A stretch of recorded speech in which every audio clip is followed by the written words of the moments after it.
They had built something that looked from the outside exactly like a life. 7 years of marriage, a daughter named Iris who was almost 4, a house in a quiet neighborhood where the neighbors waved and didn't pry. Daniel was the kind of man who believed in structure, in the idea that if you arrange things correctly, meaning would follow. Claire had once believed this too, or had believed in him enough to try. The tension between them was not the kind that announced itself. It was the kind that accumulated in small silences, in the particular way Daniel would look past her when she spoke, in the way she had slowly stopped finishing her sentences around him. What was unraveling was not the marriage exactly. Marriages need something to unravel. What was unraveling was Claire's quiet certainty that she had ever truly been seen. The mornings had a rhythm. That was something Daniel had always been proud of. 6:15, the alarm. 6:30, coffee in the French press, 2 cups. Claire's with 1 spoon of sugar. 7, Iris awake, her voice carrying down the hallway like water finding its level. Daniel would stand at the kitchen island with his phone, scrolling through overnight emails while the coffee went from hot to warm to forgotten. Claire would get Iris dressed, would field the negotiations about which shoes and whether the pink cup was clean. And she'd do it mostly in silence, not a resentful silence, not yet, but the particular quiet of someone who has accepted that they are the one who does these things. It was a Tuesday in late October when Marcus Hale came back into their social circle. He'd been a mutual friend once, years before Iris, before the house.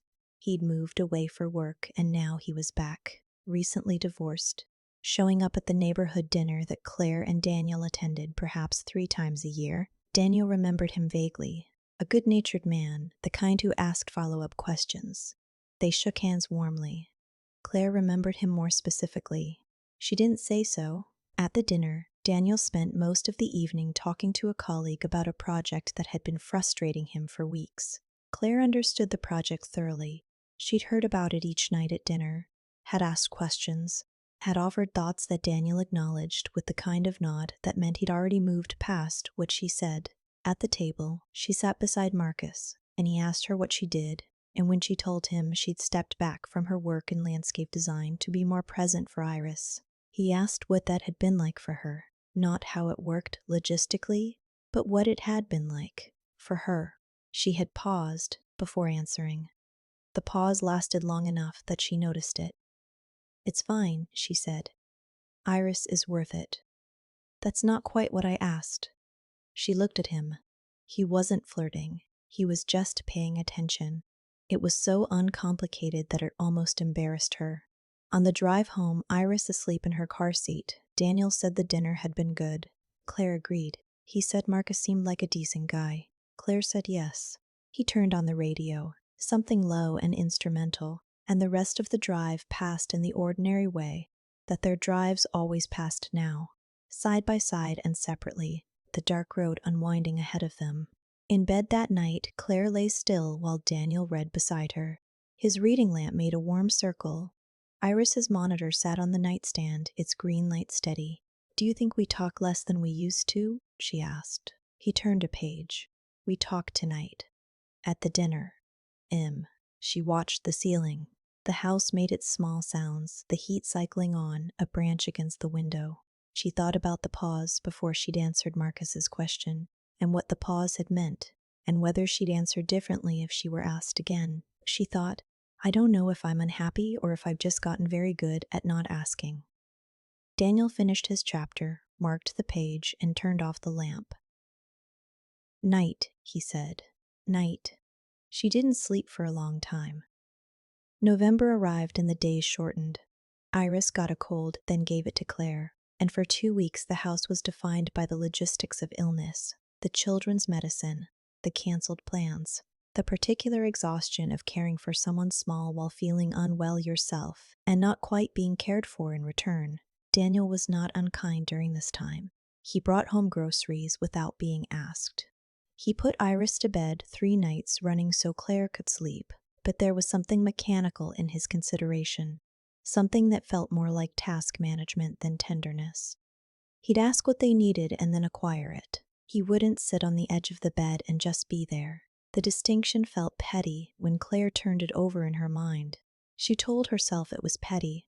She ran into Marcus twice that month, once at the farmer's market, where he was buying squash with no apparent plan and admitted as much with a kind of easy self-deprecation. Once at the school pickup line, where it turned out his niece attended Iris's preschool. They talked for 20 minutes. She drove home feeling warm in a way that troubled her, not because anything had happened, but because she recognized the warmth and knew where it came from. It came from being asked questions. It came from someone tracking what she said from one sentence to the next. That evening, she watched Daniel eat dinner and thought about the problem of gratitude. How it was possible to be grateful for someone and still be starving. Marcus's niece goes to Iris's school, she said. Daniel looked up. Oh yeah? We talked for a while at pickup. Good guy, Daniel said, and returned to his food. She looked at her plate. Somewhere in the silence that followed, she had a brief, unwelcome thought. I wonder if anyone watching this would notice what's happening to me? And for just a moment, she felt oddly observed, like the walls of the kitchen had become something porous. She said almost to herself, I don't know. Maybe like someone's watching. Maybe they'd understand. Maybe they'd understand, like this story, or subscribe or something. Daniel looked up. What? She blinked. The kitchen was just the kitchen. Nothing. Sorry, I'm tired. He accepted this and asked if she wanted more pasta. She did not want more pasta. She did not want more pasta. Later, after Iris was down and Daniel was in his office, doing the thing he always did in his office, working, or something adjacent to working, Claire sat at the kitchen table with her laptop and opened her old portfolio. Landscape design she'd done before Iris. Before the house. Color-coded plans, perspective sketches. A small garden installation that had been photographed for a regional magazine. She looked at them for a long time. Then she closed the laptop and went to bed. She was reading when Daniel came in at 11. You're up late, he said. I was looking at my old work. He changed into pajamas. You thinking about going back to it? Maybe. He got into bed. You could probably pick it up part-time. If you wanted? Yes, she said. I probably could. It was not the wrong thing to say. It was simply not the thing she needed, which was not advice.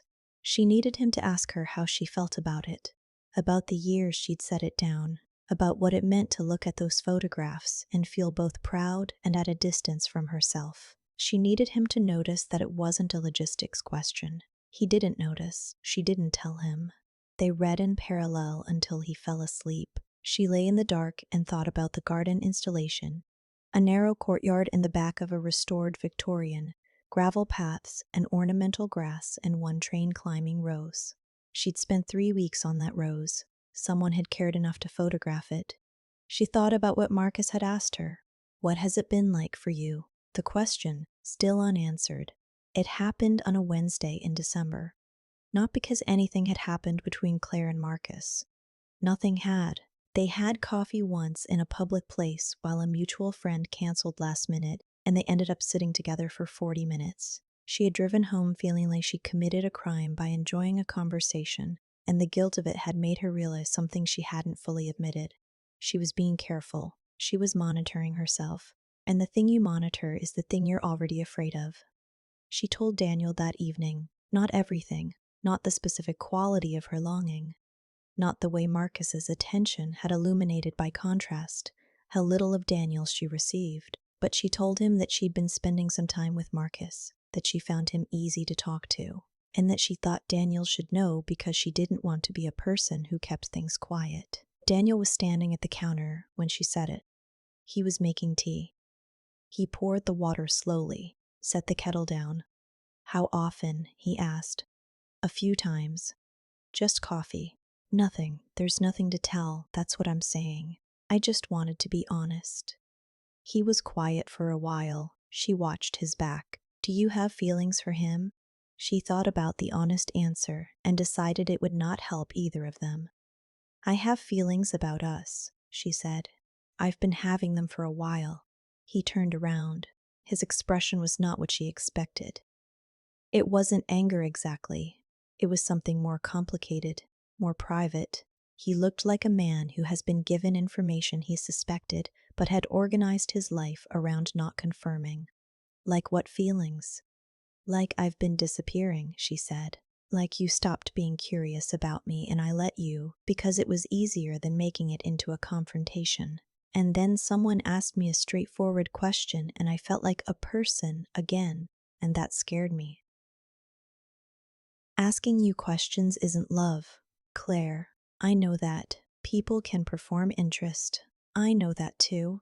She sat at the table. But Daniel, when did you last ask me how I was and mean it? Not logistically. Not what do we need? What's the plan? Just how am I? He didn't answer immediately. The kettle cooled on the counter. Iris was asleep upstairs and the house was very quiet.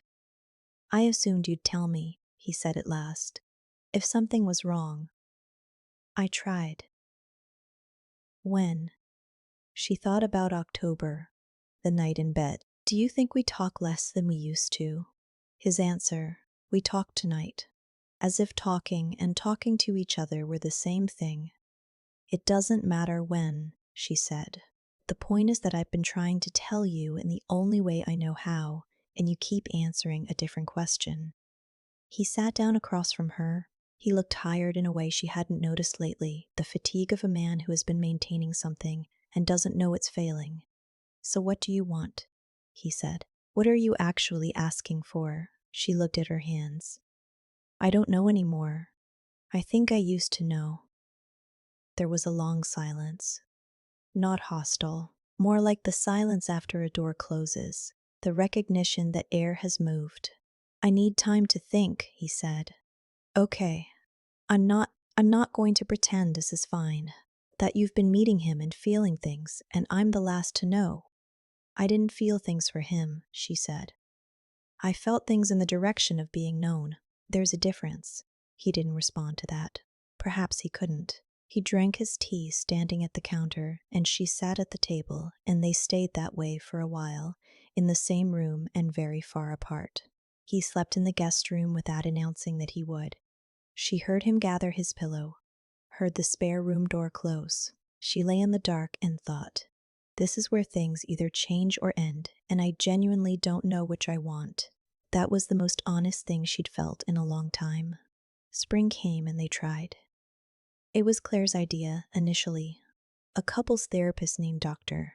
Renner with an office that smelled like cedar, and a preference for long silences that both Daniel and Claire found uncomfortable in different ways.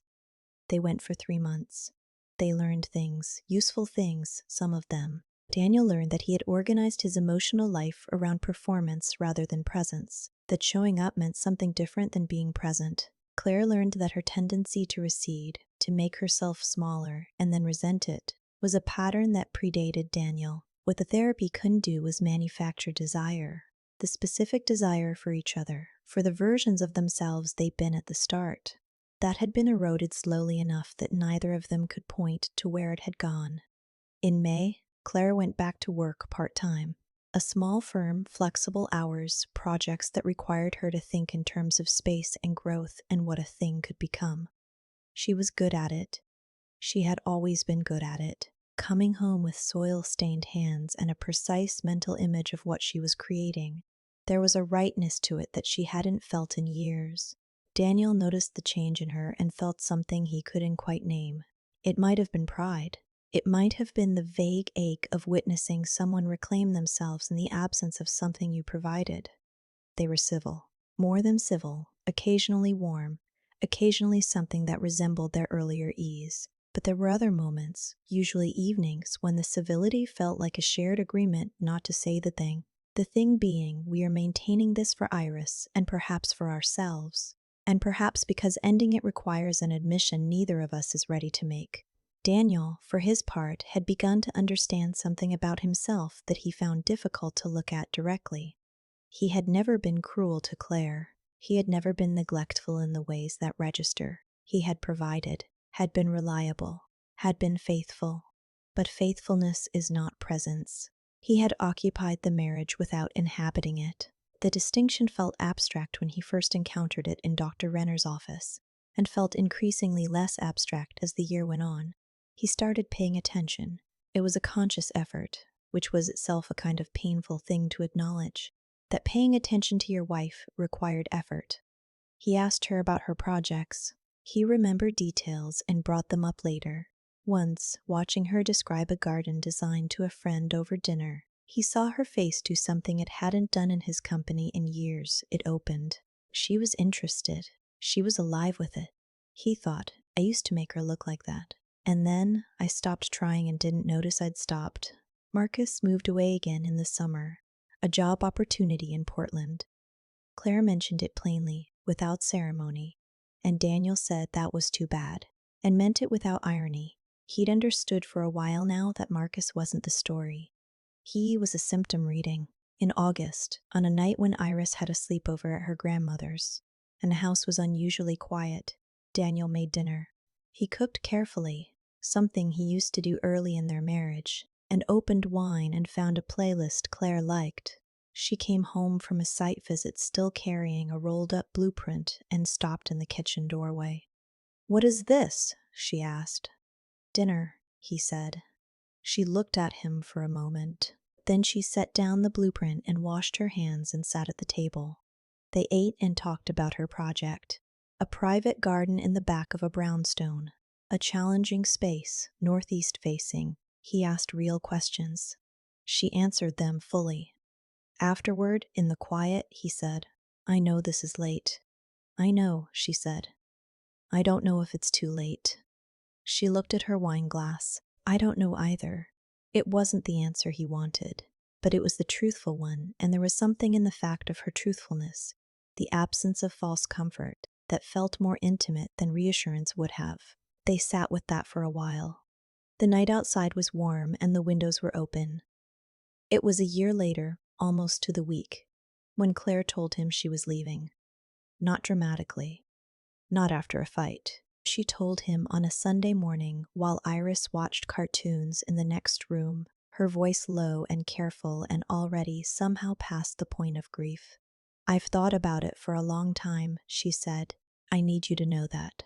It's not a reaction." Daniel was holding his coffee. He set it down. "I know you've been trying," she said. "I want to say that clearly.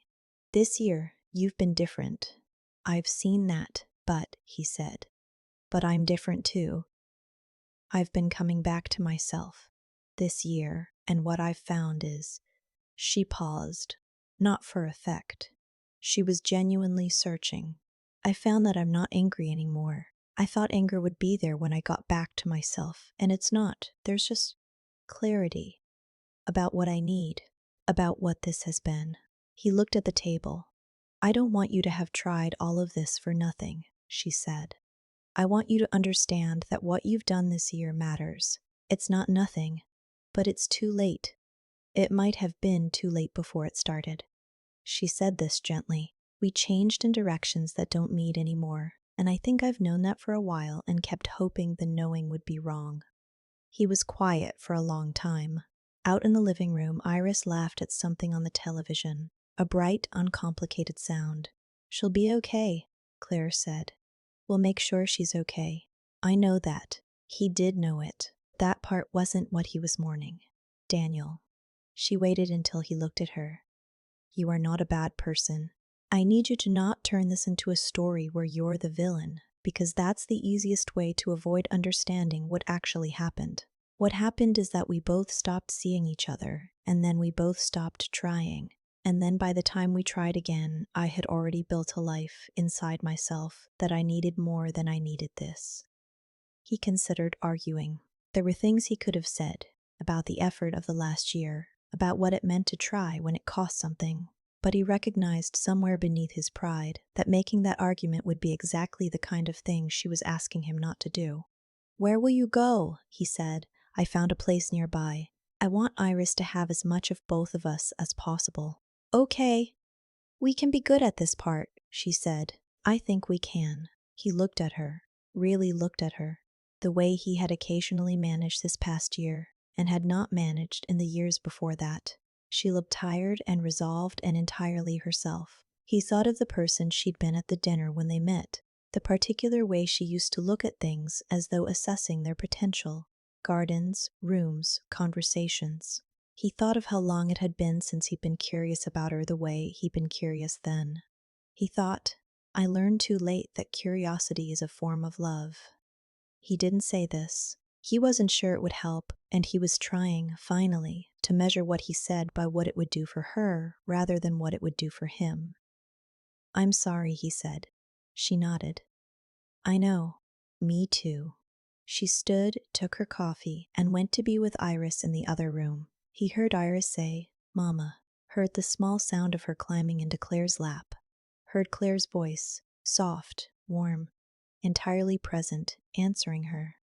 He sat alone in the kitchen. The coffee went cold. The morning went on. Somewhere outside, a neighbor was mowing a lawn, the ordinary sound of an ordinary Sunday. He sat with what had been said and with what hadn't, and with the particular stillness of a man who has arrived, finally, at an understanding he can do nothing further with.